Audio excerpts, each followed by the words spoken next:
Hey everybody, welcome back to the channel. Today we're painting a skeleton warrior. As you can see, he's been primed in black, and the first step is a dry brush of Zandri dust all over all the bone areas.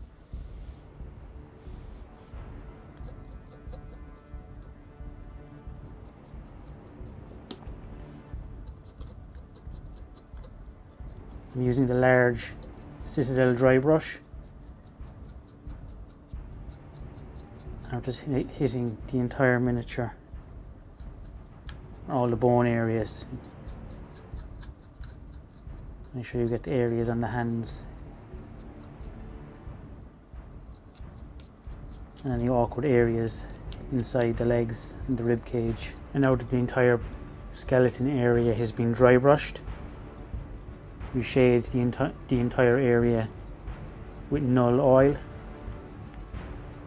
So now we apply Nuln oil all over the skeleton area, work it into the recesses.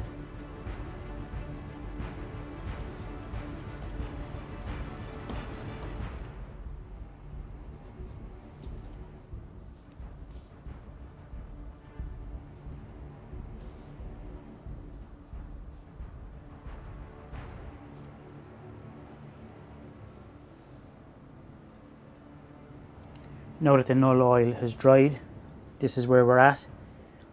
Next up is to base coat the metallics and the fabrics. So for the fabrics, we're going to be using Naggaroth Night. For the gold areas, we're going to be using Balthasar gold, and for the metallics, we're going to be using Leadbelcher.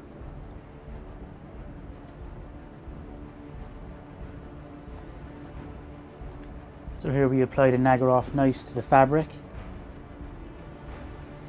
This guy has fabric hanging from his waist and a tiny touch on his sword here. The areas that have fabric on them differ with each of the miniatures, so you just have to pick it out.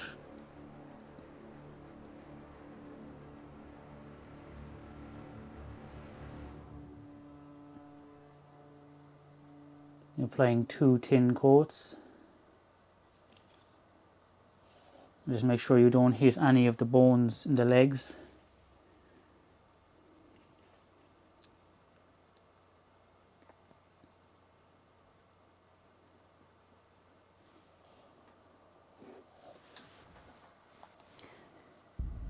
Now that we're finished with the purple, we can move on to the Leadbelcher for the sword. Some of them are wearing helmets, this guy isn't. So what I've done in the other miniatures is split the colours between the Leadbelcher and Balthasar gold. But this guy, it's just on the sword.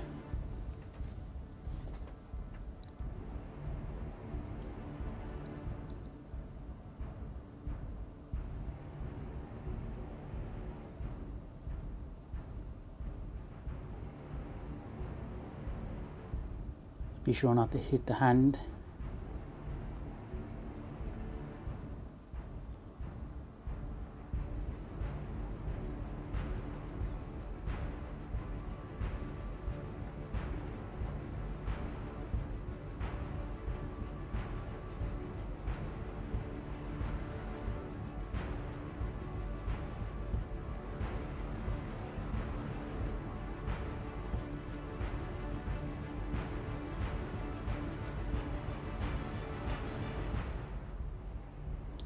You could paint the crossguard with Balthasar gold if you wanted to, but I think given that as the skeleton warriors are the lowest form of troops, that less decoration suits them.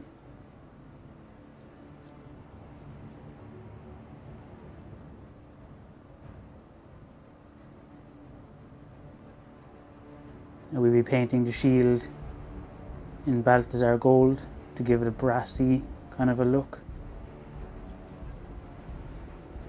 So now we go in with the Balthasar gold and paint any areas that you want to be brass. On this guy is just his shield. But as I said earlier, some of the minis have helmets, and you could do some of the raised areas with the Balthasar gold, just to add a bit more variation.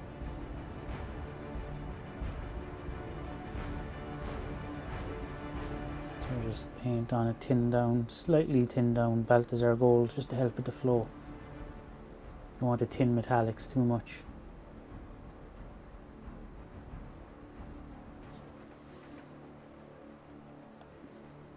There you can see the Balthasar gold. I painted the inside off of the shield off camera. It's a bit difficult to get the brush in there and stay in focus. There's one more tiny little base coat to go that I forgot to mention earlier, and that's Abaddon black on his belt.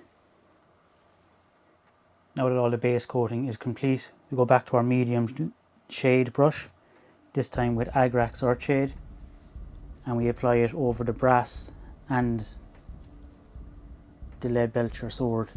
This will tone down the Balthasar gold, and it will make the Leadbelcher sword appear dirty and aged.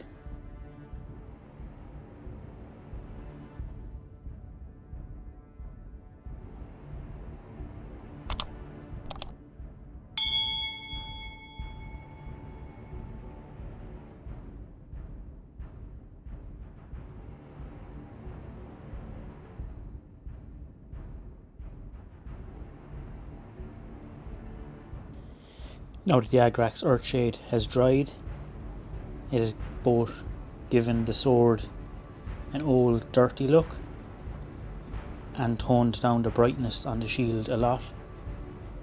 Next up, we give the shield a dry brush of Sycorax bronze. So we apply the dry brush with a large Citadel dry brush.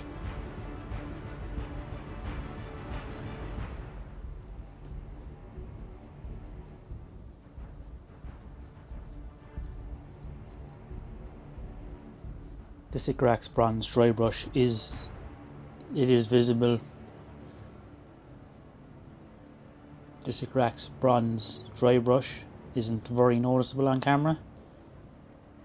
You can just about see it on the raised areas and the center dome of the shield. So next up, we highlight both the bone area and the purple area. With the Ushabti bone, we're just going to overbrush the ribs.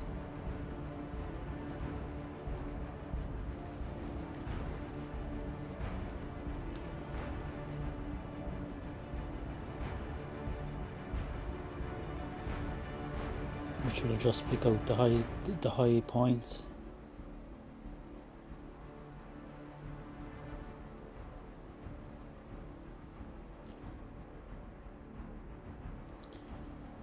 And we'll do the same on any upward facing surfaces, or areas of bone I should say. Just be sure to leave the recessed details there.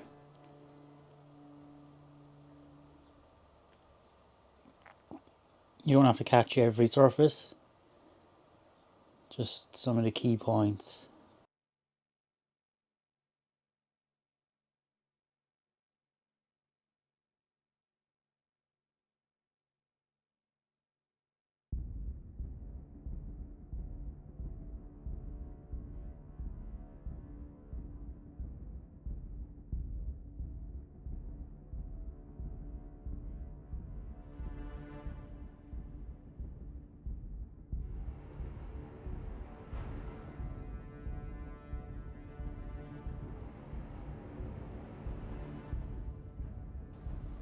When you're painting the ribs, if you do manage to get into the shaded areas, which you can see just there and there, get your smallest brush that you have and whatever black you're using, and just go in and just try and touch it up. So next up, we apply a simple edge highlight of Xereus purple.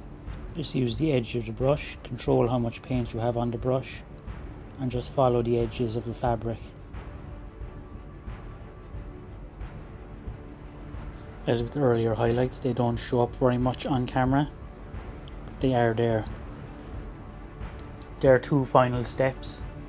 They're both optional to add a bit of variation and finishing touches to the mini, and that is to use Nylon Oxide, which is a technical paint, on any of the bronze areas.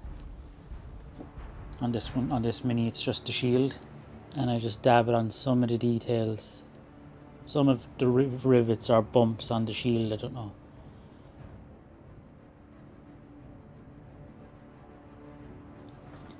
And the final of the two optional steps is to apply a dry brush of Ryza rust on the metallics, which on this particular mini is just the sword. Ryza rust is quite a bright orange, so you really need to wipe off almost all of it.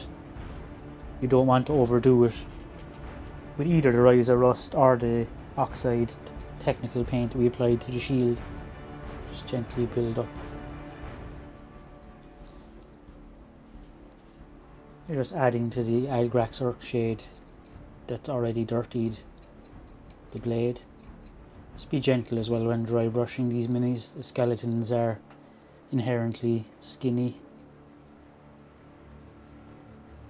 You don't want to break off any parts. Here you can see one of the other skeletons from the same kit. This guy has a broken shield. To paint the wood, I just base coated it with wraith bone and used the contrast paint wildwood. His helmet was base coated Leadbelcher. The raised trim was painted Balthasar gold, and the entire thing was given a wash of Agrax earthshade, and then some Nylon Oxide just to add a bit of detail. The horns on his helmet were base coated Rackard flesh and just given a simple wash of Seraphim sepia. If you found anything in this tutorial useful, please consider liking and subscribing to the channel. Thanks for watching.